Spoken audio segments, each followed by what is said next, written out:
তো বন্ধুরা, গন্ধরাজ চিকেনের জন্য যা যা লাগবে সেটা আপনাদেরকে প্রথমে দেখিয়ে দিই। এখানে আমি 500 গ্রাম চিকেন নিয়েছি, ভালো করে ধুয়ে পরিষ্কার করে নিয়েছি। কিছুটা পেঁয়াজ কোচানো রয়েছে, এখানে দুটো মিডিয়াম সাইজ পেঁয়াজ কোচানো রয়েছে। দেখুন মানে কিছুটা রসুন বাটা, আদা বাটা, আর এখানে নিচ্ছি অল্প পরিমাণে লঙ্কা বাটা। এছাড়া এখানে একটা গন্ধরাজ লেবু নিচ্ছি, সেটা তোমাদের দেখালাম, আমি গাছ থেকে তুললাম। কয়েকটা কাজু বাদাম আর টক দই। তো প্রথমে আমি চিকেনটাকে ম্যারিনেট করে রাখবো। তো তার জন্য আমি এখানে দিয়ে দিচ্ছি রসুন বাটা, আদা বাটা, লঙ্কা বাটা, এটা দিয়ে দিলাম। এবার দেব এখানে গোলমরিচের গুঁড়ো,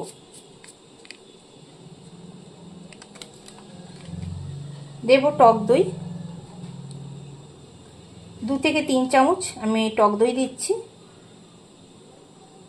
আপনারা যতটা পরিমাণে চিকেন নেবে সেই বুঝে কিন্তু টক দইটা দিতে হবে। খুব অল্প মশলায় এই রান্নাটা কিন্তু হয়ে যায়, আর খুব তাড়াতাড়ি হয়ে যায়। এবার খুব ভালো করে মিশিয়ে নেব।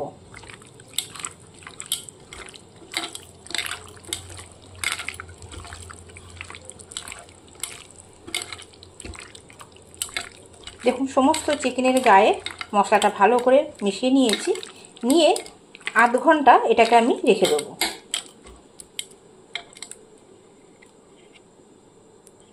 আধ ঘন্টা মতো রেখে দেবো। এই কাজু বাদামটাকে বন্ধুরা আমি গুঁড়ো করে নেব, এটাকে কিন্তু বাটবো না, গুঁড়ো করে নিতে হবে। তো দেখুন বন্ধুরা, কাজু বাদামটাকে একদম গুঁড়ো করে নিয়েছি। এছাড়া কিন্তু আমাদের এখানে আমি দুধ ব্যবহার করব, আপনারা রুম টেম্পারেচারে রাখা সেই দুধটা ব্যবহার করবেন। আর যদি ফ্রেশ ক্রিম ব্যবহার করতে পারেন সেটা আরও ভালো হয়। তো আমি ফ্রেশ ক্রিমের জায়গায় এখানে আমি কিন্তু এই রেসিপিটিতে দুধ ব্যবহার করব। আমি আধা ঘন্টা মতো চিকেনটাকে ম্যারিনেট করে নিয়েছিলাম। এবার কড়াই বসিয়ে এর মধ্যে আমি দিয়ে দেবো সাদা তেল। কড়াইটা খুব ভালো করে গরম করে নিয়েছি। এই রান্নাটা কিন্তু সম্পূর্ণ সাদা তেলে করব। তো পরিমাণ মতো তেল দিয়ে দিলাম। এবার এখানে ফোড়নে আমি কয়েক টুকরো দারচিনি, লবঙ্গ আর এখানে দেখুন এলাচ দিয়ে দিচ্ছি। এবার এখানে কুচনো পেঁয়াজগুলো প্রথমে দিয়ে দেবো।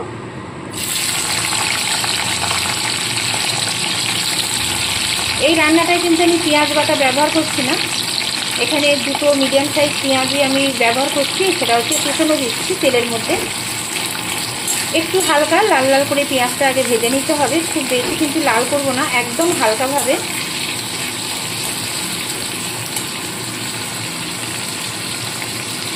তো বন্ধুরা, এখানে যে চিকেনটা আমি ম্যারিনেট করে রেখেছি সেখানে আমি এখন গন্ধরাজ লেবু, দেখুন এটা রসটা দিয়ে দেবো ভালো করে।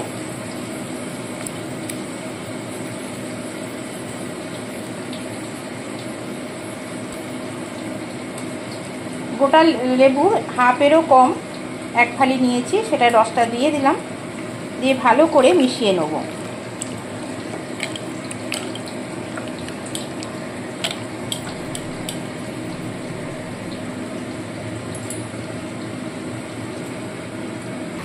তো দেখুন বন্ধুরা, এখানে পেঁয়াজগুলো কিন্তু হালকা লাল লাল করে ভেজে নিয়েছি। এবার ম্যারিনেট করা চিকেনটা এর মধ্যে দিয়ে দেবো।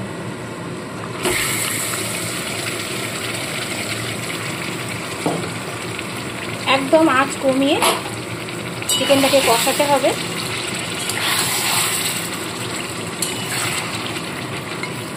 ঢাকা চাপা দিয়ে চিকেনটাকে কষাবো।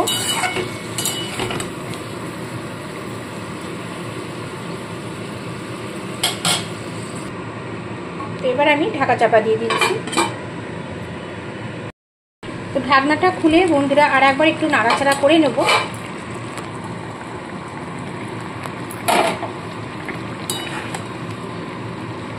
দেখুন চিকেন থেকে কিন্তু জল বেরোতে শুরু করে দিয়েছে, যেহেতু টক দই দেওয়া হয়েছে। তো এই জন্য এবার আমি আঁচটাকে একটু মিডিয়াম করে দেবো, যাতে জলটা তাড়াতাড়ি টানে। চিকেনটা যদি দই দিয়ে অনেকক্ষণ ম্যারিনেট করে রাখা যায় তাহলে কিন্তু খুব তাড়াতাড়ি সেদ্ধ হয়ে যায়, আর রান্নাটা খুব তাড়াতাড়িও হয়ে যায়। এখনই কিন্তু খুব সুন্দর গন্ধরাজ লেবুর একটা সেন্ট বেরিয়েছে বন্ধুরা।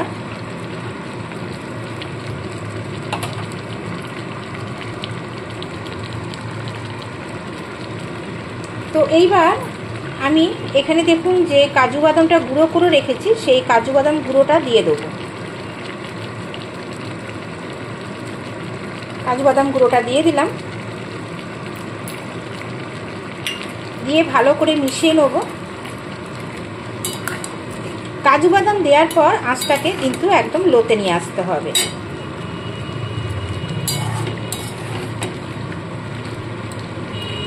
এই চিকেনের গ্রেভিটা একটু সাদা হয়, এখানে কোনো রকম আমি হলুদ বা লঙ্কার গুঁড়ো বা কাশ্মীরি লঙ্কা ব্যবহার করব না। এখনো কিন্তু আমি লবণ দিইনি, তো এবার আমি এখানে লবণটা ব্যবহার করব। দিয়ে দেবো পরিমাণ মতো লবণ।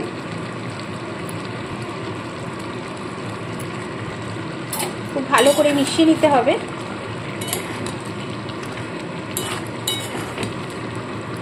এখানে যেহেতু কাজু বাদাম দিয়েছি, তো এখন সামান্য পরিমাণে জল দেবো, খুবই সামান্য পরিমাণে।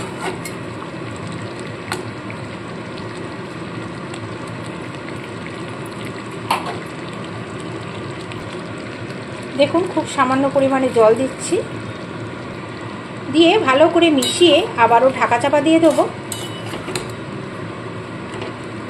চিকেনটা অলরেডি দেখতেই পাচ্ছেন হাত থেকে কিন্তু ছেড়ে আসছে, তো এখানে সেদ্ধ অনেকটাই হয়ে গেছে।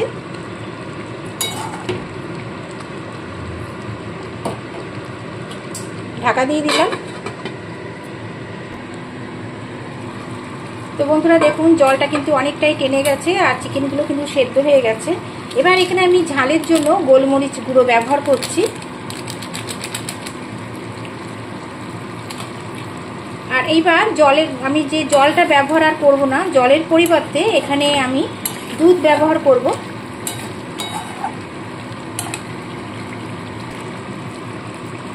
এখানে দেখুন আমি হাফ বাটি দুধ নিয়েছি, এই দুধটাই ব্যবহার করছি জলের পরিবর্তে। একদম সরশুদ্ধ দুধটা দিলাম, কারণ মালাইয়ের যেটা পড়বে সেই মালাইতে কিন্তু আরো বেশি টেস্ট আসবে। এর সাথে দিয়ে দিচ্ছি কয়েকটা কাঁচা পাকা লঙ্কা, যেটা লঙ্কাগুলো কাঁচা লঙ্কাগুলো পেকে গেছে সেইগুলোই ফাটিয়ে দিয়েছি। দেখুন খুবই টেস্টি একটি রেসিপি, আপনারা অবশ্যই করে খেয়ে দেখবেন আর আমাকে জানাতে কিন্তু বন্ধুরা ভুলবেন না কেমন খেতে হয়েছে। আর খুব কম সময়ে কম মশলার একটা রেসিপি এটা। লুচি, পরোটা, ভাত যাই দিয়ে খান না কেন সবার সাথেই কিন্তু এই রেসিপিটা চলবে। এবার বন্ধুরা এখানে আমি যে গন্ধরাজ লেবুটা নিয়েছিলাম, সেই গন্ধরাজ লেবুর দেখুন ওপরের যে খোসাটা, সেই সবুজ অংশটা আমি এখানে কুর্নির সাহায্যে কুড়ে নিয়েছি, মানে হালকাভাবে। ভেতরে কিন্তু সাদা অংশটা দেবেন না। তো এইটা আমি এখন দিয়ে দেবো।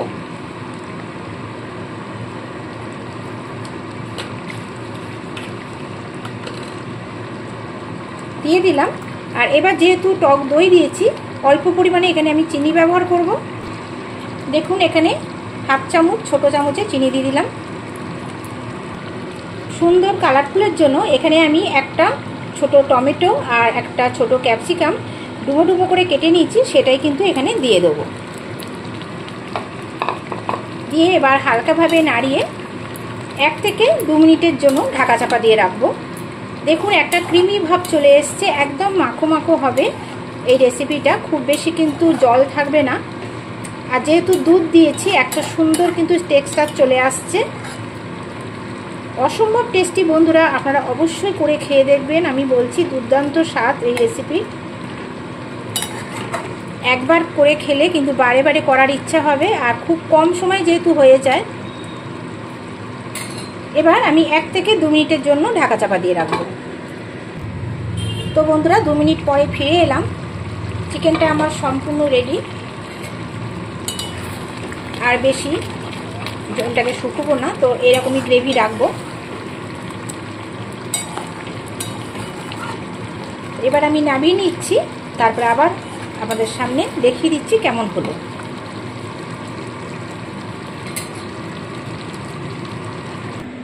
তো বন্ধুরা দেখতেই পাচ্ছেন আমার গন্ধরাজ চিকেন রান্না একদম সম্পূর্ণ রেডি।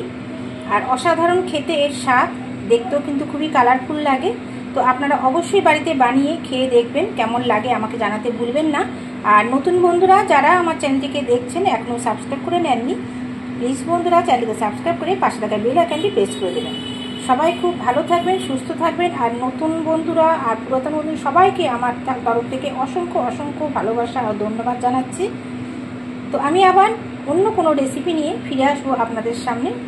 তো বন্ধুরা লাইক কমেন্ট কিন্তু ভুলবেন না। আমি আবারও বলছি, অনেকেই লাইক করছেন না, তো প্লিজ বন্ধুরা একটা লাইক কিন্তু অনেক মূল্যবান আমার কাছে। আপনারা অবশ্যই লাইক করে ভিডিওটা দেখা শুরু করবেন। তো আজ এই পর্যন্ত। তো টাটা বন্ধুরা।